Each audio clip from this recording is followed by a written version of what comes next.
नमस्ते। चलिए आज आपको ले चलते हैं सीधे राजस्थान की रंगीली धरती पर। यहाँ एक ऐसा त्योहार है जो रंगों से, परंपराओं से और गहरी आस्था से सराबोर है। नाम है गणगौर। ये सिर्फ एक उत्सव नहीं है, बल्कि इससे कहीं ज्यादा है। तो गणगौर की असली खूबसूरती जानते हैं कहाँ है? सिर्फ इसके रंगों में नहीं, बल्कि इसके दिल में। इसके दिल में बसी है एक दिव्य प्रेम कहानी। एक ऐसी कहानी जो आज भी, सदियों बाद भी लाखों लोगों को प्रेरणा देती है। आइए इस खूबसूरत कहानी में थोड़ा और गहरा उतरते हैं। तो ये कथा है गण और गौर की। इस त्योहार की जड़ें एक बहुत ही प्राचीन और खूबसूरत कहानी से जुड़ी हुई हैं।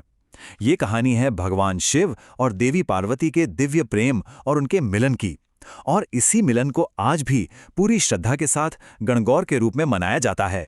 वैसे कभी सोचा है कि इस त्योहार का नाम गणगौर ही क्यों पड़ा? इसका राज ना इसके नाम में ही छिपा है। देखिए, गण जो है वो भगवान शिव का ही एक नाम है और गौर वो देवी पार्वती का। तो ये नाम अपने आप में शिव और पार्वती के उस पवित्र मिलन का प्रतीक बन जाता है। कितना खूबसूरत है ना? तो कहानी की शुरुआत होती है देवी पार्वती के एक गहरे संकल्प से, एक ऐसी खोज से जो प्रेम की थी। उन्होंने अपने मन में ठान लिया था कि वो अगर किसी को अपने पति के रूप में पाएंगी तो वो सिर्फ और सिर्फ भगवान शिव होंगे। और ये कोई मामूली इच्छा नहीं थी, कोई आसान रास्ता नहीं था। अपने इस संकल्प को पूरा करने के लिए देवी पार्वती ने सालों साल, मतलब वर्षों तक कठोर तपस्या की। उनकी भक्ति, उनकी दृढ़ता सच में अटूट थी। इससे उनके प्रेम की गहराई का अंदाजा लगाया जा सकता है। मकसद एक ही था, भगवान शिव का हृदय जीतना। और आखिर में देवी पार्वती की उस अटूट भक्ति और प्रेम के आगे भगवान शिव भी प्रसन्न हुए। उन्होंने देवी पार्वती को अपनी पत्नी के रूप में स्वीकार किया और बस उनका यही दिव्य मिलन, सच्चे प्रेम की यही जीत आज गणगौर उत्सव के रूप में मनाई जाती है। तो मतलब गणगौर सिर्फ एक पारंपरिक उत्सव भर नहीं है, ये सच्चे प्रेम का, एक अटूट वैवाहिक बंधन का और सौभाग्य का एक जीता जागता प्रतीक है। एक ऐसी कहानी जिसे हर साल याद किया जाता है, मनाया जाता है। तो सवाल ये उठता है कि ये प्राचीन कथा आज के ज़माने में कैसे जिंदा है। चलिए अब ये देखते हैं कि ये कहानी आज भी महिलाओं की प्रार्थनाओं और उनके रीति रिवाजों को कैसे प्रेरणा देती है, कैसे ये आज भी उतनी ही प्रासंगिक है। देखिए, इस त्योहार के दौरान हर महिला की प्रार्थना का एक बहुत ही खास मतलब होता है। जो विवाहित महिलाएं हैं वो अपने पति की लंबी उम्र और उनके खुशहाल जीवन के लिए देवी गौरी से प्रार्थना करती हैं। वहीं दूसरी तरफ जो अविवाहित लड़कियां हैं वो अपने लिए एक आदर्श जीवन साथी का आशीर्वाद मांगती हैं। तो दोनों के लिए ही ये त्योहार बहुत मायने रखता है।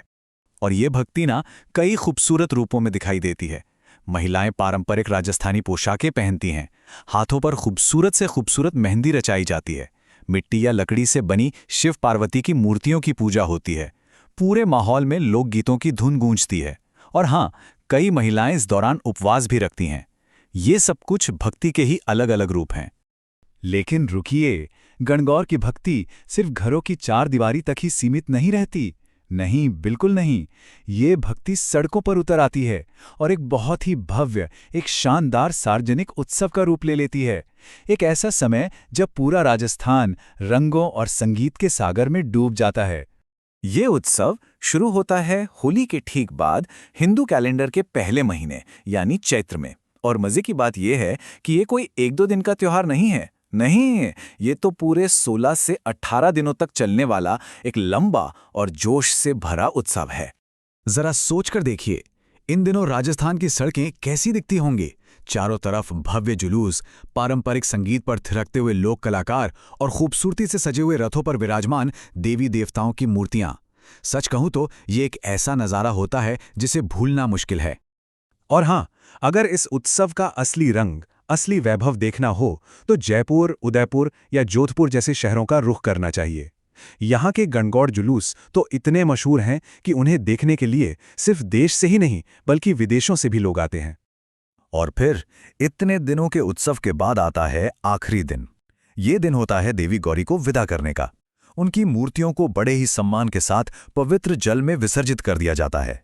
और इस विदाई के साथ एक वादा भी होता है कि वो अगले साल फिर से आएंगी और अपने साथ ढेर सारी खुशियां लाएंगी। तो इन सारे रीति रिवाजों, इन सारे उत्सवों के पीछे गणगौर का असली संदेश क्या है? ये सिर्फ कुछ परंपराओं को निभाने भर की बात तो नहीं है, ये उससे कहीं ज्यादा गहरा है। ये हमें बताता है कि गणगौर सिर्फ एक त्योहार नहीं है, ये तो राजस्थान की समृद्ध संस्कृति का, उसकी गहरी परंपराओं का और ख़ास तौर पर वहाँ की महिलाओं की अटूट आस्था का एक जीता जागता सबूत है। हर साल गणगौर अपने साथ प्रेम, समर्पण और परिवार की समृद्धि का एक ऐसा संदेश लेकर आता है जो हम सबको अपनी जड़ों से, अपने मूल्यों से जोड़े रखता है। ये एक खूबसूरत याद दिलाने वाला त्योहार है। और आखिर में ये हमें एक सवाल के साथ छोड़ जाता है कि कैसे सदियों पुरानी कहानियां, प्राचीन कथाएं आज भी हमारे त्योहारों को, हमारी परंपराओं को और यहाँ तक कि हमारे जीवन को इतने गहरे स्तर पर प्रभावित करती हैं, उन्हें एक आकार देती हैं। शायद इसका जवाब हम सबकी अपनी अपनी संस्कृति की जड़ों में ही छिपा है। इस पर सोचिएगा जरूर।